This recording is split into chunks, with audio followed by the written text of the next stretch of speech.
this is a real good question for Jose, because during one-on-ones, there's 3 at a time. Wide receivers and DBs, tight ends, running backs against linebackers and safeties, O-line, D-line. Jose was focused on O-line, D-line. I was watching the routes. So, Jose, how did Brunskill look at center after Garland went down? That was in team drills, but still, you saw a lot of Brunskill at center today. Yeah, I did.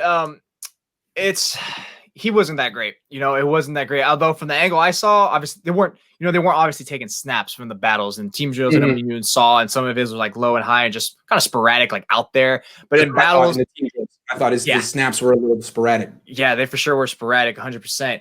And in terms of his erratic, not sporadic. Sorry, keep going. Erratic.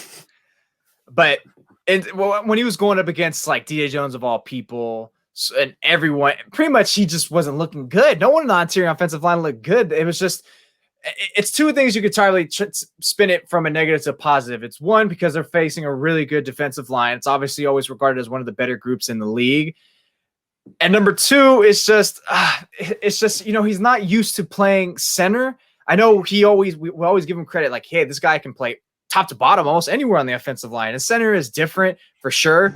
And you gotta have you kind of earn your bucks a little bit more about having no protections. If you're able to actually meet your nose tackle once he shoots in any gap, and you're there to meet him and stop him off, But he wasn't looking that great in pass pro. He was getting beat. A lot of it was just a little bit too much power for him. He was a little too high. Every time was the get up exposed. It's like, what are you doing? Once you do that, once you do that Phoenix fly trap, bro, you're done. It's over. So that's how I saw like DJ Jones of all people like just beating him and just it's so on and so forth. When I told you like, hey, I think whoever that other number was, 65, that I don't think it was Brunskill that pancake, but it was just a common theme from Brunskill to everyone else. But I think the main focus for center was how he looked like in team drills, which is not good if you're having those very shaky snaps, because that's going to create turnovers. I know thank God you're getting them out now in training camp, but let's try to nip it on the bud as soon as you can, because you don't want that to come out in week 1 and then. I thought his shotgun fan, bro. Yeah, I agree. I thought his shotgun snaps were a little low or off to the side. Now, if you look at Weston Richburg's snaps, they are high and outside every single time. So they were close enough. But I think what was interesting is what you mentioned in one-on-ones, just how all these guys, except for Laken Tomlinson, just got abused. Yeah. And I think it's interesting, like, what happened in the Super Bowl? What did Chris Jones do to the Niners' interior offensive line? The Niners' interior offensive line does certain things well. They're mobile, they're athletic, but they're not big. And if you go against a guy like Chris Jones, I think Javon Kinlaw is kind of in that mold.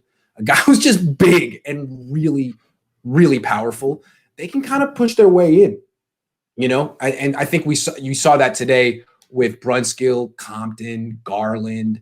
They're going to have their hands full against guys like DJ Jones and Javon Kinlaw, throughout the league. So, good question. What else we got? Daniel Kilgore coming back soon.